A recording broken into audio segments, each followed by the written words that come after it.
Yeah, hi everyone.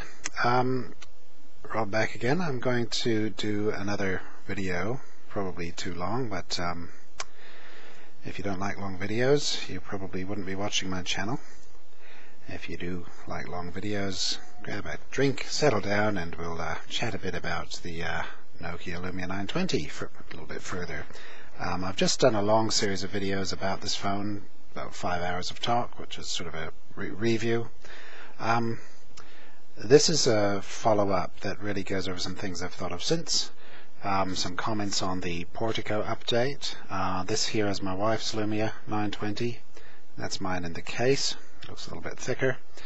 Mine has already had the update, but hers has not. So we're just going to load that up while this video is playing. It'll probably take longer to update than this video is, but we'll start it off and see how it works.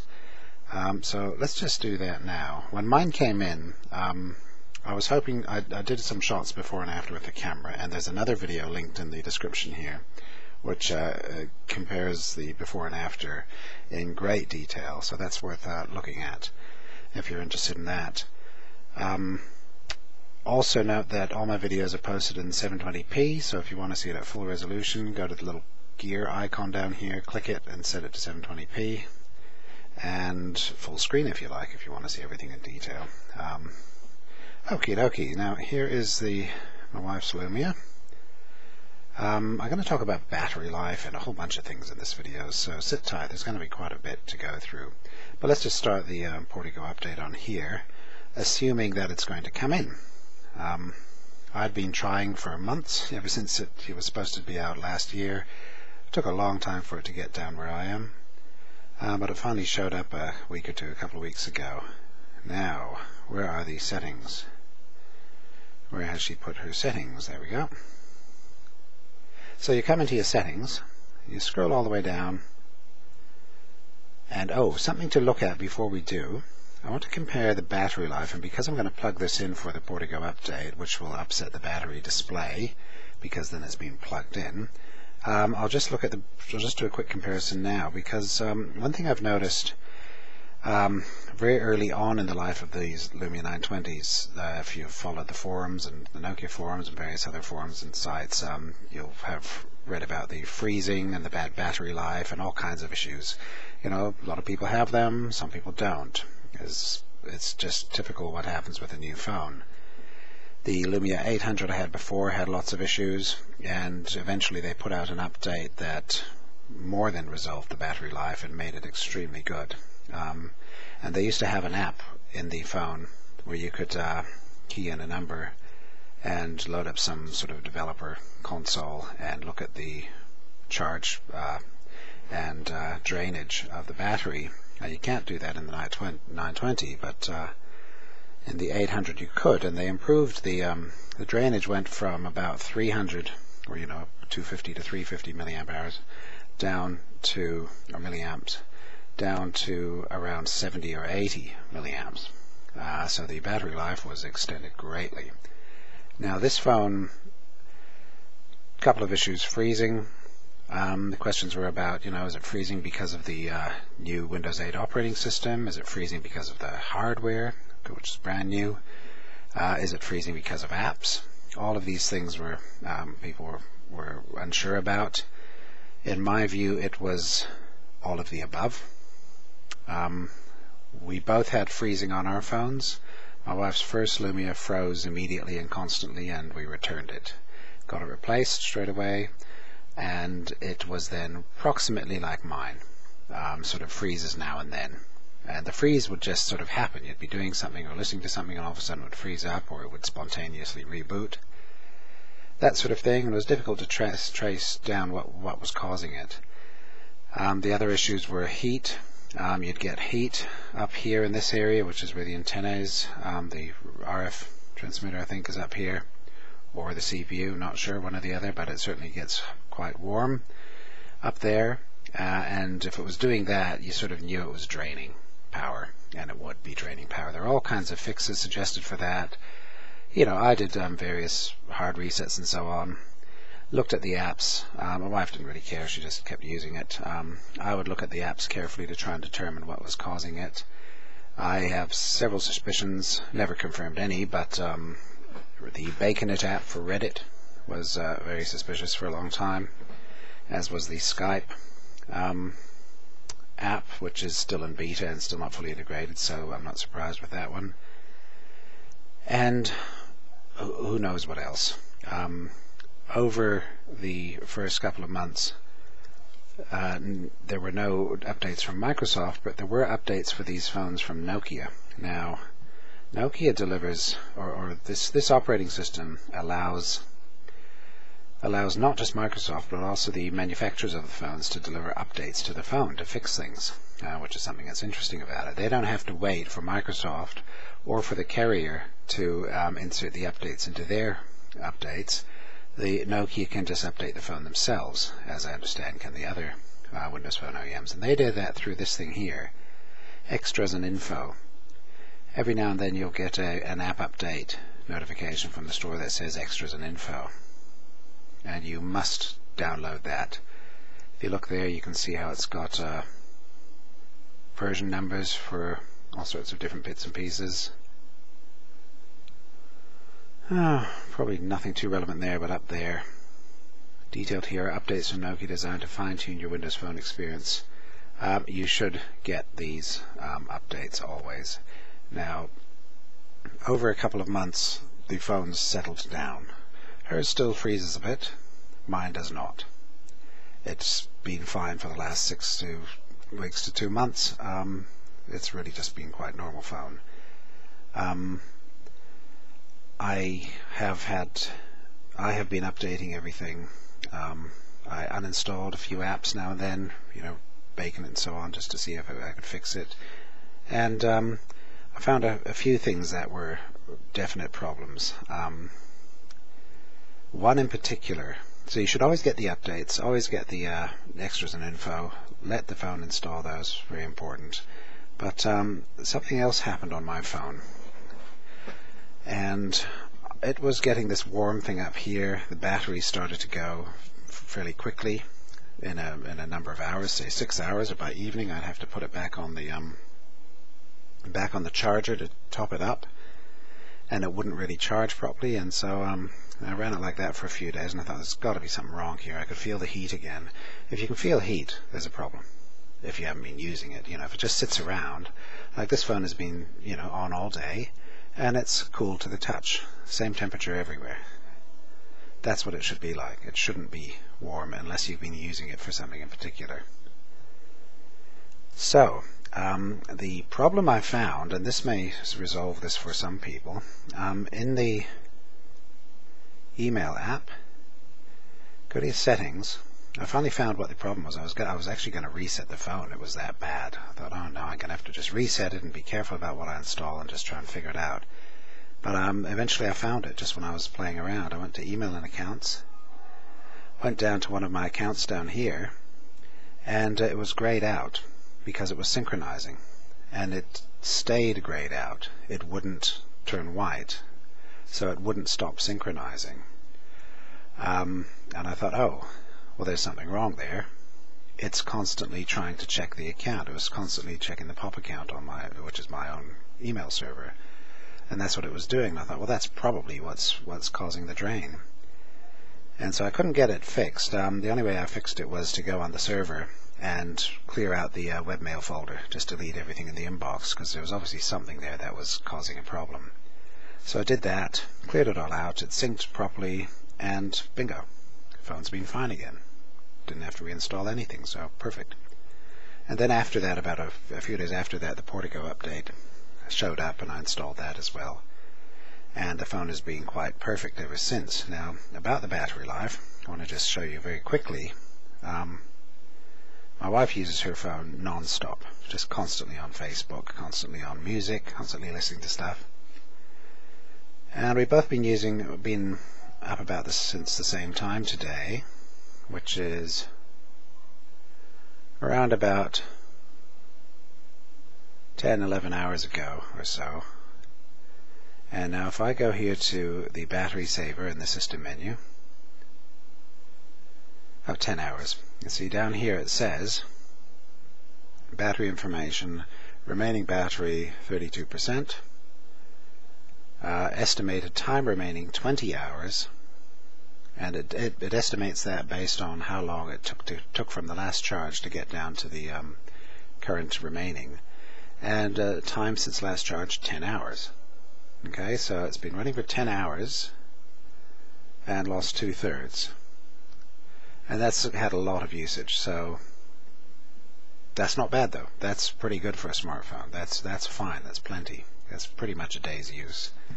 Now my one I have been using not quite as heavily. That's pre-Portico. Now mine's post-Portico. And if I look at mine, I can see also, I've just realized that she's got her brightness on all the time, and she didn't have her battery saver on either. I just turned that on. So the phones are set up differently. If I go to my battery saver, now we got up the same time, right? And so mine says battery remaining 68%, estimated time 1 day 15 hours, time since last charge 10 hours. Okay, same time since last charge, twice the battery left. That's probably due to the amount she's used hers compared with what I've used mine for. I've taken some photos, done some email, Facebooking, browsed the web, read news, all that sort of thing, downloaded some apps, played a game, played some Wordament, just use it sort of average. And that's what's left. I mean, that's plenty. I think that's really good battery life, so I'm quite pleased with that. The little thing at the top here tells me it's very full. It's nearly full, 2/3 full. So that's great. And that's what you should expect, that kind of battery life. Now also, we both normally have everything on. So going to the top, we have lots of email accounts. Well, I certainly do. These are set to check once per hour, approximately once per hour for all mine, or once per half hour I think for the Hotmails and so on. I think that is by default. Internet sharing off, locks from Wi-Fi turned on. We both keep our Wi-Fi on all the time. We both keep Bluetooth on all the time. Tap and send, which is the NFC transfer, that's on all the time. And that's our location, everything on like that. Backup, keep everything in the cloud except the photos. We upload those as necessary, one at a time. I use my brightness on automatic. I don't think she does. Oh, she does too. Oh, but that's probably this bug. One thing I've noticed is that the pre-Portico seemed to, the brightness was faulty, the auto brightness.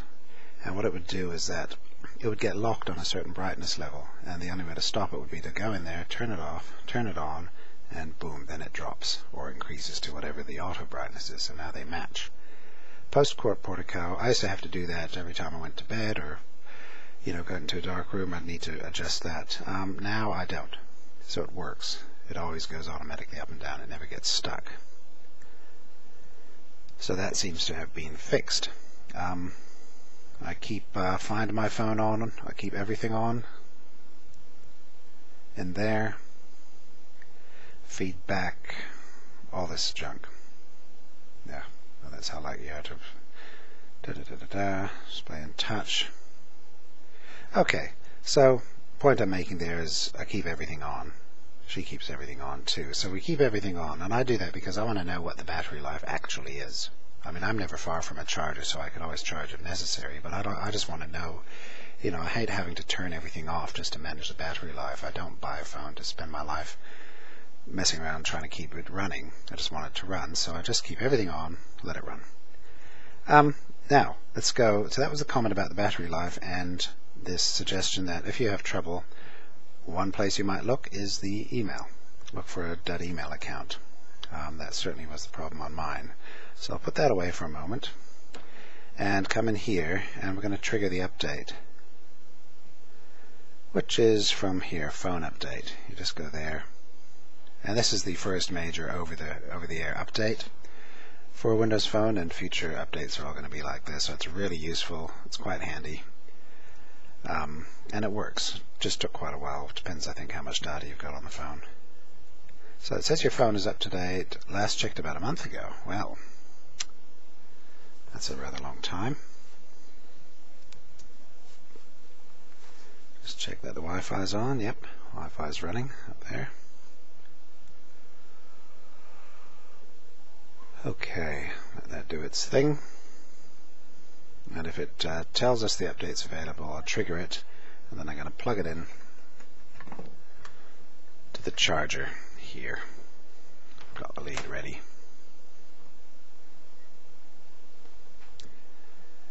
And whilst that's doing its thing, let me look at my list of things to chat about on this phone. Okay, some other new things about this Portico update are nothing too crazy, but definitely a few things that are noticeable. When I get a phone call, there's a button where next to the answer button or ignore button, there's another button underneath, and you can, I think it is the ignore button, or there's a reply by text or SMS reply button, and you can tap that, and it will let you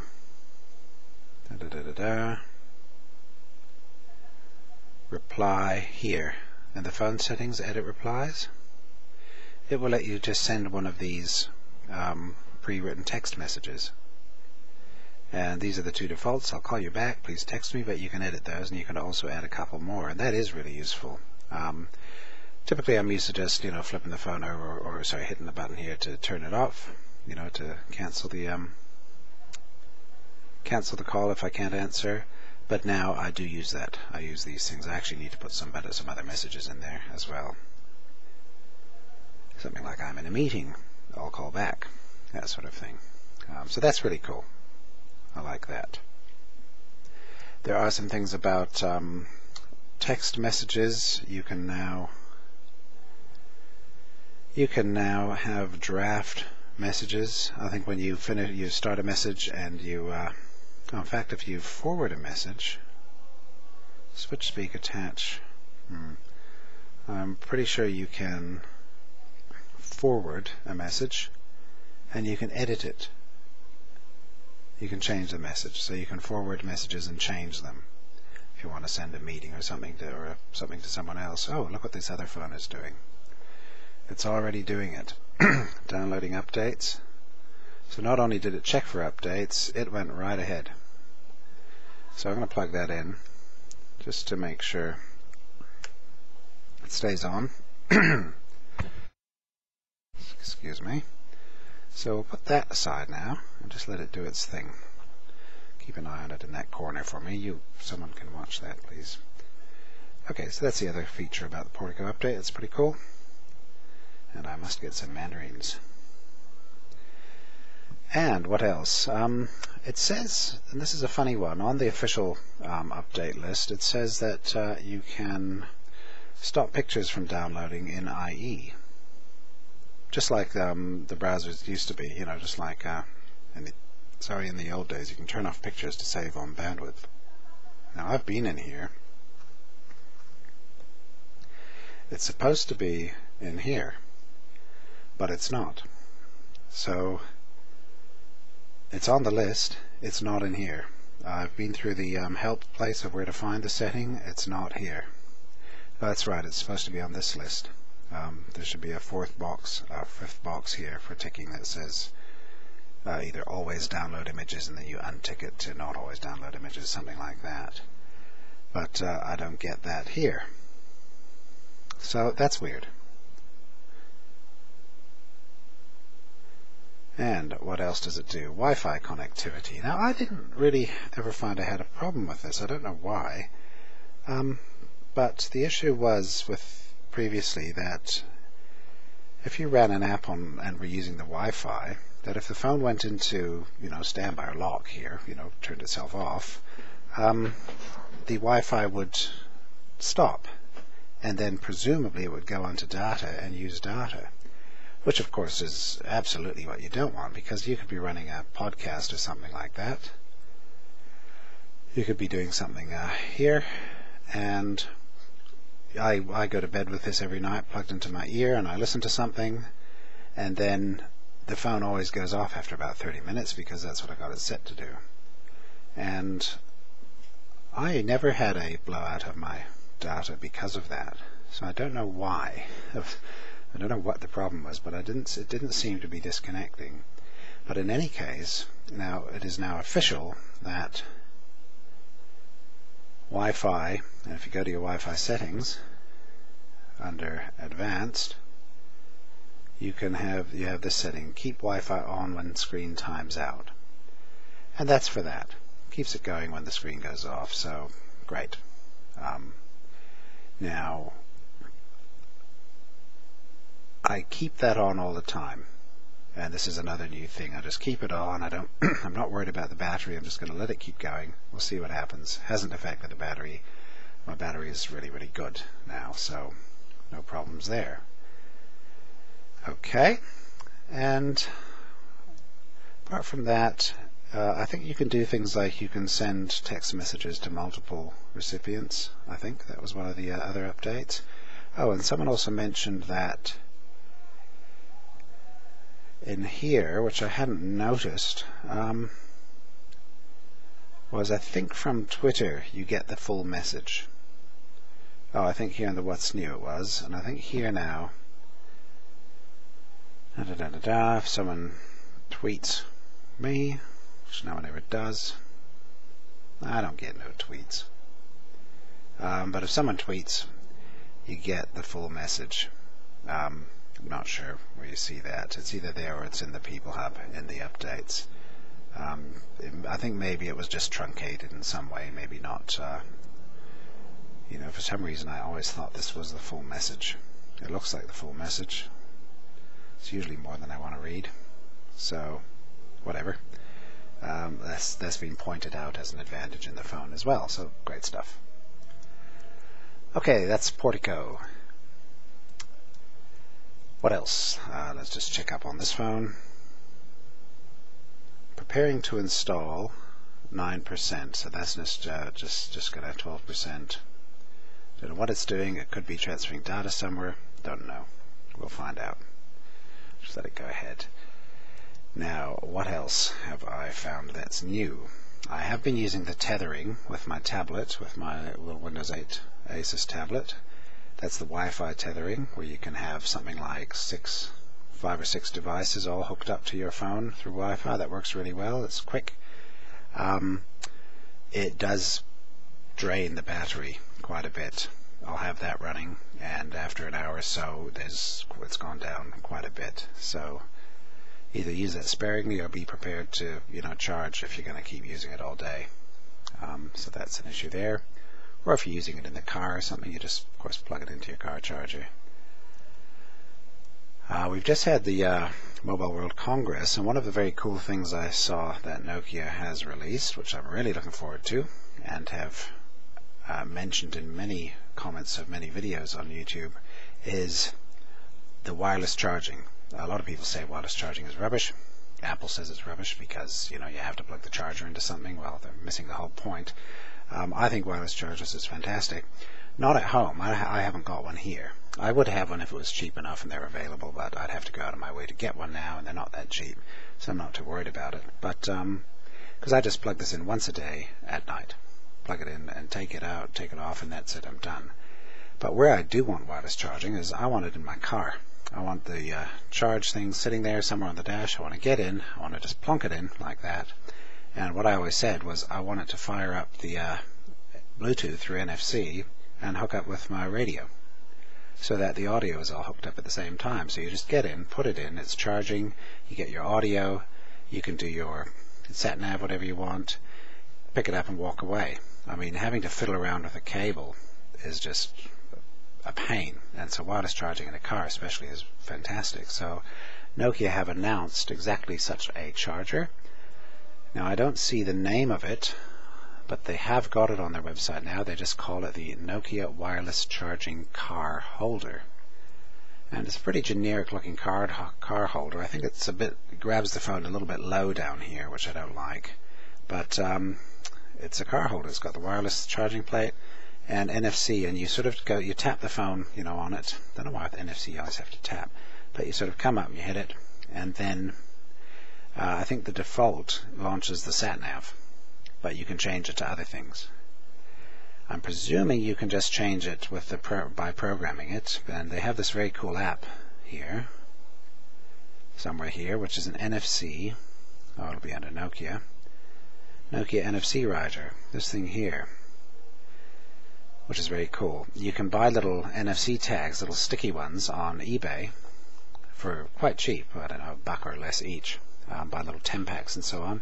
You can stick the little tags anywhere you want, and you can program them using this app. So you can program them to do things like open a web page, run an application, like your website on Facebook or something.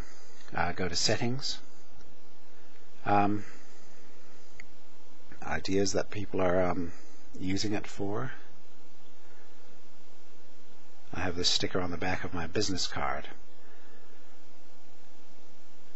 When I get home, my phone automatically connects to my Bluetooth audio receiver. See, that's what I'd like. So I have my NFC tag set to start my favorite playlist when I walk in the door and place it on the side table. I mean, how cool is that? Nice. And so you can do tons and tons of different things. I have a Foursquare check-in at my house. So you walk in and you tap it and it checks you in at Foursquare. How cool is that? I don't use Foursquare, but there you go. So that's what this app does, and you can program these tags and stick them places. And you can do the same with this car charger that Nokia are releasing shortly. So that's very cool. I like the idea of that, and I'll definitely be getting one of those. Next, oh, what's this doing? Has that rebooted itself? I hope someone was watching. I wasn't watching that. I will just let it...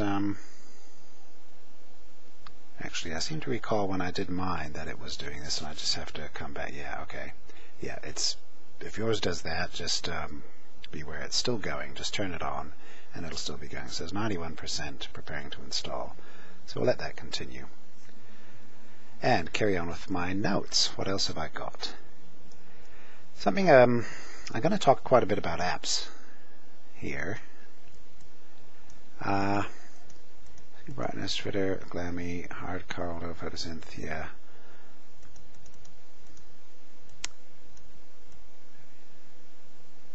Okay, let me just go down some apps that I've seen since I did my big string of videos. Now, one app has been of interest, and that is this thing here called Web Apps. That caught my eye. And what it is it's funny because the person who's put it together has put it together to look like the marketplace.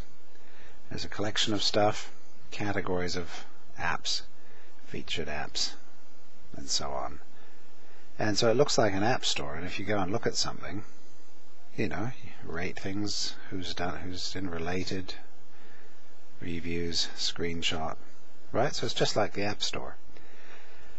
But what these are is, they're calling them web apps, but they're HTML5 websites. And I think there must obviously be HTML5 websites targeted at mobile devices. And so what this person has done is going around and collecting all these web apps and putting them in here. Now, normally a web app, you can just open it in Internet Explorer and it runs.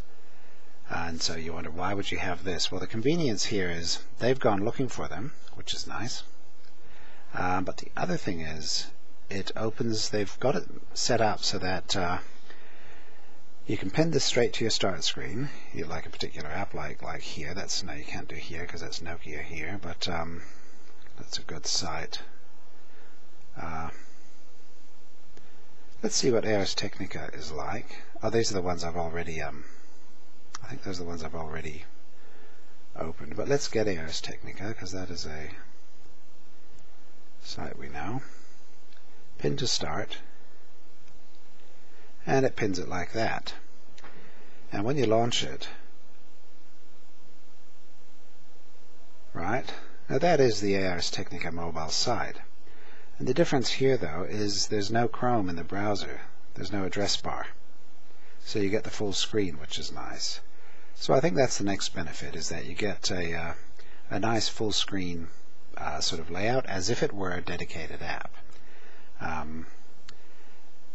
without the browser bar, which is nice.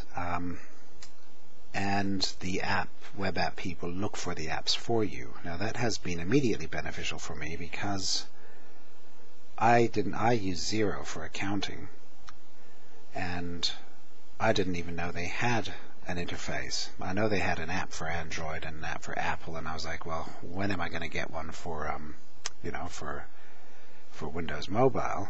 Well, I noticed Xero on the list of web apps, and so I just went, oh, loaded it up, and bingo, I can sign into that, and I can do all my stuff. That's great.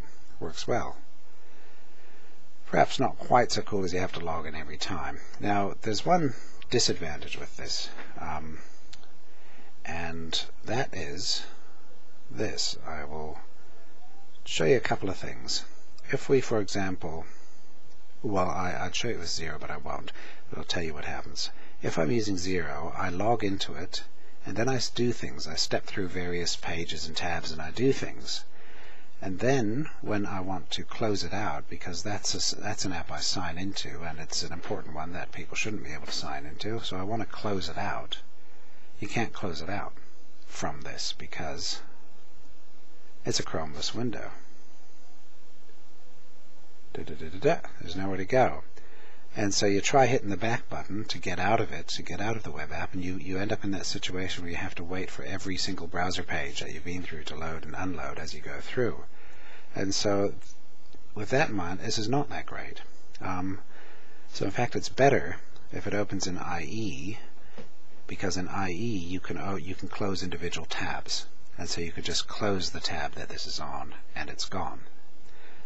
So in that regard, it hasn't been so great. Now I noticed in this update they've added an Open in the IE button down the bottom there. Well, so which sort of then it defeats the purpose of this dedicated app. But I don't know. I'm going to give them some feedback to say he needs to make it so you can close out, with one touch out of this thing. But the cool thing is they find apps. You go to web apps. You go to this categories, go to all, and this is cool. Lots of stuff you might not even have known existed. Note that you can just go to the websites for these things, but at least this way you know that they're dedicated apps. They look good, they work nicely on the phone. There's the Facebook site. Of interest also is this one here. Just to show you what it can do, Atari Arcade. Right, this was sort of done as a demo for HTML5 browsers, I think. I don't want to select a random game. Missile Command, single player. This is like just demonstrating the power of HTML5. While that's loading, I'll just come back here, see what it's doing. Preparing it to install 100%. I'll let that continue. While we look at this demo of Missile Command. Now this is a lot fancier than Missile Command when I played it a long time ago. It was just it was bitmap graphics, and you could do a whole string of things across the sky like that. I remember it was quite fun. Oops. I'll just show you what that looks like up close. Don't blow that up. Okay, so you sort of have to do that. Anyhow, what that's doing is it's playing the game in a browser, or in this web apps thing. So I'll just close out of there by backing out.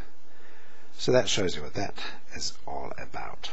And as I'm saying, use it to find interesting apps, or websites, that you might like. Some of them are not so great. The Reddit, of course, the Baconet is just much nicer for Reddit.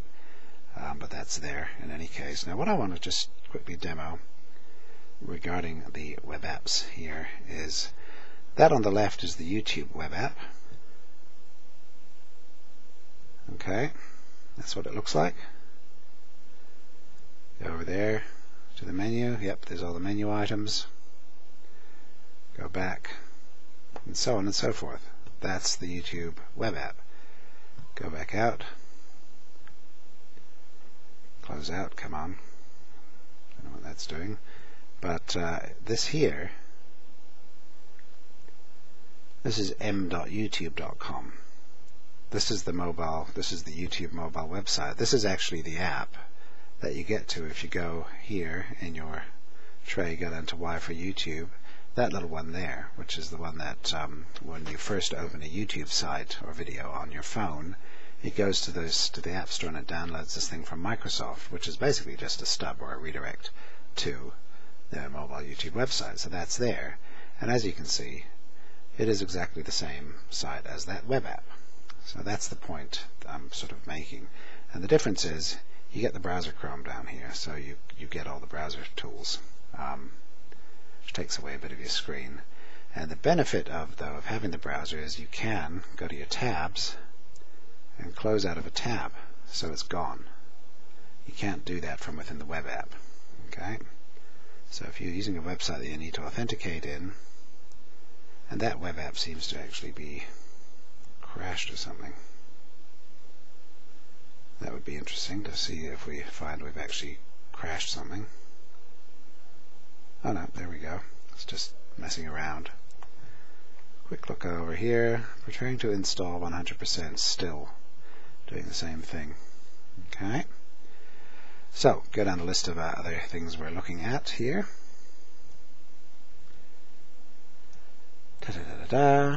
Maps. I want to say something else about maps. See, someone the other day picked up my phone. He's got an iPhone, and he opened up. He went straight to his house in the mapping app. And the thing about the mapping app, one thing that bugs me, is, so he went up the road, found his house somewhere up here. I don't know where. Well, let's just go here. Okay, let's just go there. So we go here, go to layers, go to satellite, and look at the pictures. It's just terrible. Look at that. Those are the images. That's the satellite view on Nokia maps. Where I live. This is the capital city here where I live. And it's just terrible.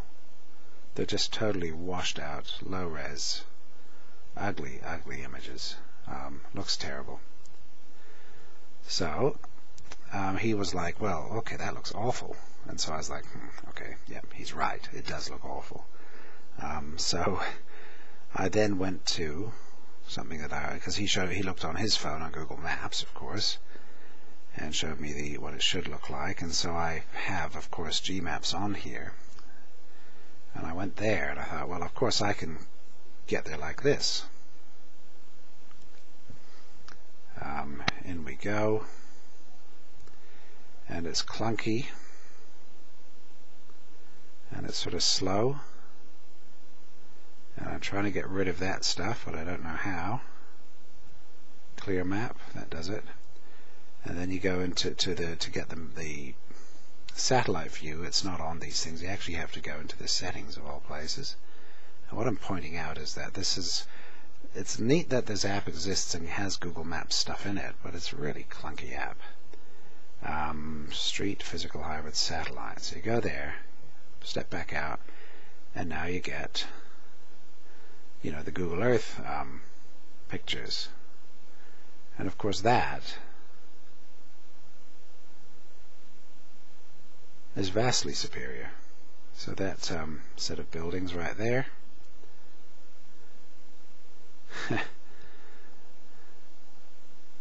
Is the same as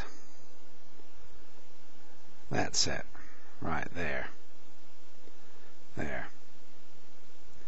I mean, there's just no comparison. So I don't like the imagery. In a lot of the places around the world, it's terrible in here maps. So that's rubbish.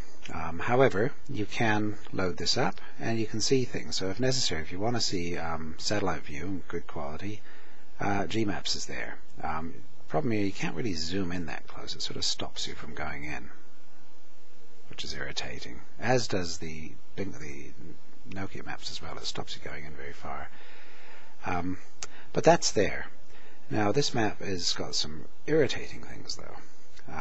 And I use this if I want to use Google Places, because this brings up all kinds of stuff that it gets off Google. But I did do a test here, and I compared this with here maps. And what did I look for? I looked for chemist, I think. this is what I did. Chem est. Go. And it brings up a whole pile of stuff. Now I'll just switch that back to other, street view, back out. So it brings those in, and it shows us where I am. So it's brought in whatever, 8 flags there. If I go to here maps, I did this the other day, and I actually got a better result. See, there's chemist from when I did it the other day. I'll change the layer to street, and I got all of that. And this is pretty accurate. So the point about that was that I complain vocally about the POI data in Nokia Maps, which is normally not at all up to scratch. But in some cases here, pulling up a chemist actually works. It's pretty good. Yep, not bad at all. And I recall that one of them was actually, one of the ones in the Google one was wrong. But this was correct here. So in any case, not so bad. Tells me where that is, 7 minutes away. Typically this thing never has anything in it, you know, and that there's a pizzeria nearby, but whatever. I can get directions to it. At least it's got the name and it knows that it's a chemist, which is a pharmacy. This thing here,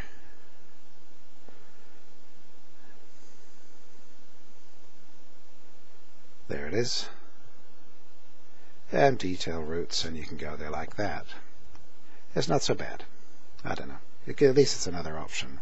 But on top of that, of course, we also have this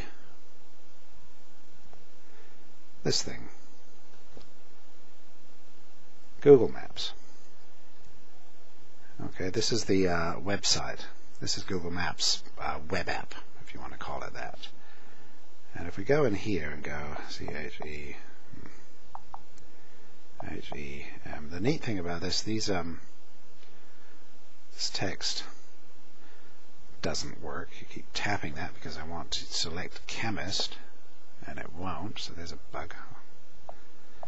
Irritating. No doubt they'll blame the browser or something. So in any case, this is like Google Places on the internet, just on maps.google.com. I'll go down to street level, go to that same chemist. There it is. Let's see, will it... oh, there it is down the bottom somewhere. It's a bit weird to use.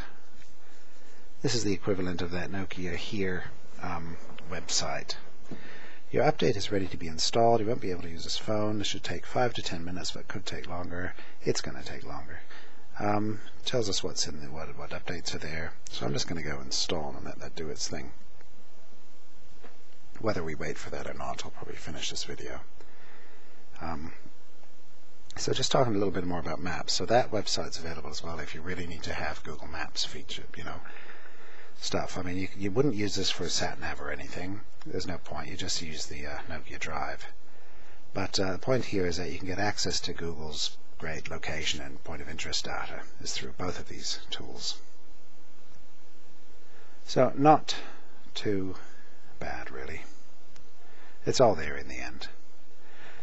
Okay, looking at my list of things to talk about. Universal search. We talked about universal search with someone in the comments because the BlackBerry has universal search, and I saw that as a feature in the BlackBerry announcement. I thought, okay, that's interesting, but my comment was that I hadn't actually missed it. And so if I didn't miss it, if I hadn't ever needed it, and I've been using this for business and my previous phone for business now for a long time, and I hadn't missed that particular feature.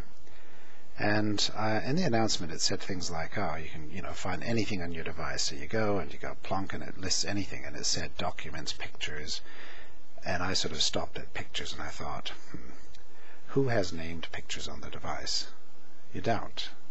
You may have thousands of photos, but they're all named with generic file names. Nothing's tagged in a phone camera. So there's no searching of pictures on your device. There's definitely searching of other stuff like email, but of course on an app like this I don't really know how beneficial it's going to be if all my Facebook results would be in with all my email account results and all my messages and other junk. I don't know. I haven't missed it. Maybe it's useful. It could be useful in an emergency to find some connection to something. But my other comment was about documents, you see, because I have wanted to search for documents, and I do that on my computer, of course, all the time. Use desktop search to find documents. Now, on the phone, I know documents on the phone. It just never happens. I almost never have documents. I don't. All my documents, which I used to transfer back and forth and sync with the phone, now everything is on SkyDrive. Every document I work with is up here. I never have something on the phone. In fact, the only things that ever go on the phone are the photos that I take and videos that I take with the phone, and music that I download with the Xbox Music Pass. That's on the phone. Now, of course, those things are searchable. And so I said, in order for this to actually search the universal search to really be useful, it would need to search the cloud. It would need to search your Dropbox or your whatever features were here, in this case SkyDrive, in order to be really useful. And I didn't think it would, but I've had a look here now, and it does. There is a search where you can find things, but it is worth noting all it brings in is file names and folder names. It doesn't go searching through the docs as it does on your desktop. On your desktop you can search inside documents, but it doesn't do that here. However, in terms of file names, yes, there is a search for the cloud. You can find stuff in your cloud. So once the cloud is really, truly full of stuff, that will come in useful. Not too bad. And otherwise, the only thing I ever search is my email. And email searches perfectly well like that. You know, you just start going, and away it goes. It brings in whatever. So no great problems there with that.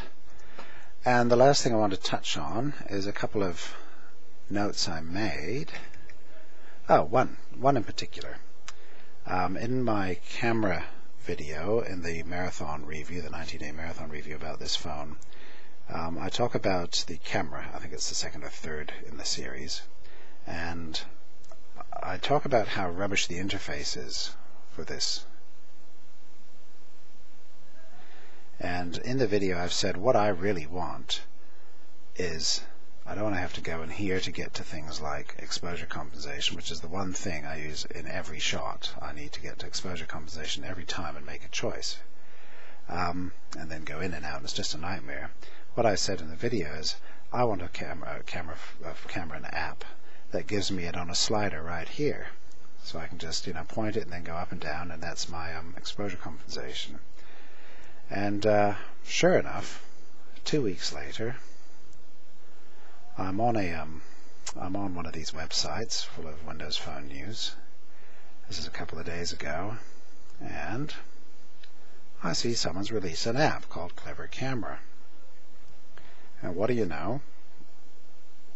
It's exactly what I said. Exposure compensation right there, up and down under your thumb. Now, I thought that was quite a coincidence that showed up like that. It's a buggy app. It's not very good. But I do approve of the fact that it's got that there, because that's what I want. It has got alignment guides, but this is rule of thirds guides. You actually need something else. It needs to, I don't know what I've just done. Taken a photo? Okay. You need to be able to disable them. You need to be able to just get a horizon line in, because I would definitely use a horizon line. Though I can use that for that. And so that's nice. And so you need to be able to turn those things on and off, which is cool. There's an AF manual focus thing up here. Turned it to manual. You can use this wheel to focus. Interesting. It'd be nice if you had an option to enlarge the bit in the center so you could focus very carefully on a spot. Okay. Don't know why it keeps turning on the light. But it's too buggy to use. It's got too many issues. But and this interface I'm not too crazy about. However, it's trying to make it a bit easier to find stuff. It doesn't need this great big thing in the middle.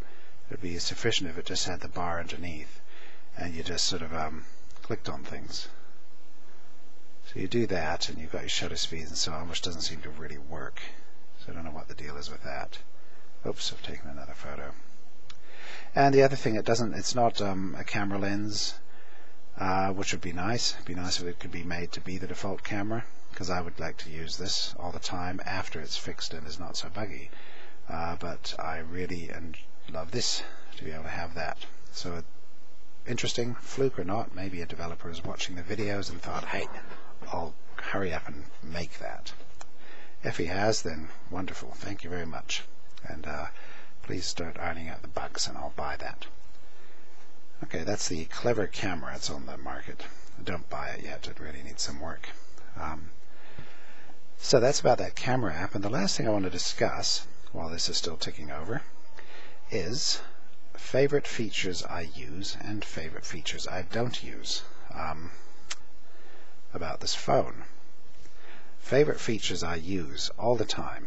One thing I'm constantly doing is taking photos. Obviously the camera's a favorite feature, but I take a photo and then I go like that, share, and put it on Facebook. And you can tag someone right there. I like to be able to do that. Tag is very, very quick. You just go plonk, you tap a face, add the tag, and anyone you've already previously tagged shows up there, so you can just select them dead easy, and then you click that button and up it goes to Facebook. I never bothered using Facebook until I had the Lumia 800, because it worked so quick and easy that all of a sudden I'm posting stuff on Facebook like mad, which is great. So that's fun. That works. That's very cool. One of the favorite features I use. I do use the People Hub for Facebook and reading Twitter and stuff, because I'm not a big user of social media, but I do want to just sort of keep an eye on what's going on with people. Every now and then I'll just flip down this list, and that is plenty for me. I've already talked about this in a previous video, but this is a favorite feature I use, is the People Hub, and it's the social networking part of the People Hub. Just being able to flip down there, see what's going on, maybe reply, and so on. I also definitely use the recent interactions with someone, this type of information, the history for people, and the fact that I've recently interacted with someone to get to their information real quickly, get to their number. Just keeping an eye on that. Oh yep, that's rebooting itself, so that might be nearly done. We might actually finish this Portico update during this video. So love that too, the People Hub. I do like Xbox Music. It's weird still, the whole syncing with cloud and all that, but if you use it like in my video where I talk about it, about how I use it, which is just for downloading music to the device, I don't sync from my computer to this. In fact, I've cleared out my old MP3 folder from my music folder on my computer, and my computer now only has stuff I get off Xbox Music in it. And so it's all my old stuff that I care to listen to, and it's all the new stuff that I get. And I'm actually getting a lot more new stuff, which is great. So I'm enjoying that. That's really good. Xbox Music, favorite feature. OneNote and SkyDrive, definitely a favorite feature. Those are what I wanted the phone for. Use them every day. Unbeatable is OneNote. And of course the last thing that is unbeatable is Nokia Drive and the maps together, and also CityLens. Those three fantastic apps. CityLens being the augmented reality one that gets constant improvements, which is good. The Nokia Transport, which I have on here, I would think that's an excellent app, but it's in my list of things I don't use because I drive, so I'm not really using any transport. But I have friends who use transport, and I'll often just, when they need to catch a bus, I'll launch this and find a bus for them, and that works, so that's quite good. In terms of other favorite feature I'm constantly using is Wordament. I think that's a great game, real fun, free, multiplayer. In a sense, you're competing against people around the world in real time, so that's really fun. And the Tap and Send, I do use that. Me and my wife use that to share things. So that's a favorite feature I use. Favorite features I don't use. There's some features I think are great, but I just don't use them because I don't need to. So Nokia Transport is one of those. But I also think Kids Corner, which you set up through, I've mentioned this in a thing. I think that's an excellent feature. It lets you create lets you assign. You have to lock your phone with a password, and then on the lock screen, you go up, you swipe up and pass in. Someone else can swipe to the left, and they get access to a selection of apps that you've put there. So it can just be games and whatever you want. So it's designed for kids, but it can be for guests or friends or whatever. So that's a very good feature that I don't use. I think the groups and rooms in the messaging are excellent, which I don't use, but I will at some point. I think the wallet's a great feature, but again, I don't really use it. I've got my couple of payment methods in there. You know, if they weren't in there, they'd still be, the credit card would still be stored at Microsoft anyway for the other Xbox stuff, so whatever. But that will one day, if not in this phone, in another phone in future, that will become very useful, so I think that's a great feature. Company apps. You can create, companies can create a special location where people can get company apps, pre-assigned apps. I think that's a great feature, which I don't use. Wireless charging, another great feature that I don't use because I haven't got it. I will use it when I can get a car charger. NFC tags I mentioned earlier, the stickable tags. I think that's a very cool feature. I'm not using it, but I will. I'm going to order some tags and have a play with that. Xbox Smart Glass, that's another feature in the gaming. I haven't even gotten it installed because I haven't got an Xbox, but one day I might use that. And what I think they should do is make it so you can use your PC from Xbox Smart Glass. Then I would definitely use that, because that'd be fun. And that's it.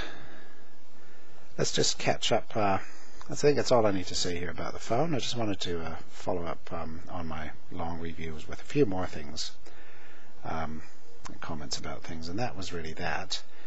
Some interesting apps that you should try out just for fun. I'm not going to show you my picture because it's horrific, but this Nokia Lumia, it's designed for, it uses the front camera, and it really should let you use the back camera as well to take a photo of someone else, but it's for doing like MySpace type shots, those bathroom mirror shots that people do, and then it sort of smooths your skin out and makes your eyes bigger and whitens your teeth and basically turns you from an elephant man into something presentable on MySpace or whatever. So it's amusing and weird, does some strange things, so that's quite fun. If you're watching this today, there's a game free today. You should always keep an eye on the blogs for free games, but this one just turned up free. Monster Up Adventure. That's free for a day or two or something, so look for that now if you're watching this. Get it for free. It's okay. Yes, that is all the apps I wanted to talk about. Good. How is this doing? Migrating your data, step 1 of 4, 86%. Okay, well that's it gives you a good idea of what you're facing if you trigger the Portico update on your phone, and if you've been using it, you've got some data on the phone. I don't know how full this is, but it's probably half full, the phone. That's what you have to sit through. It's been an hour, and it's not finished yet, so it's going to take a bit longer. So I think we'll stop it there. I'll assume this works. If it doesn't work, I'll come back and talk about it and about what happened. And I'm going to compare the cameras afterwards as well, just to see if they actually do perform identically. And I'll cut it short there. I'll cut the long short there. Yeah, thanks for watching. Give me a like if you like it.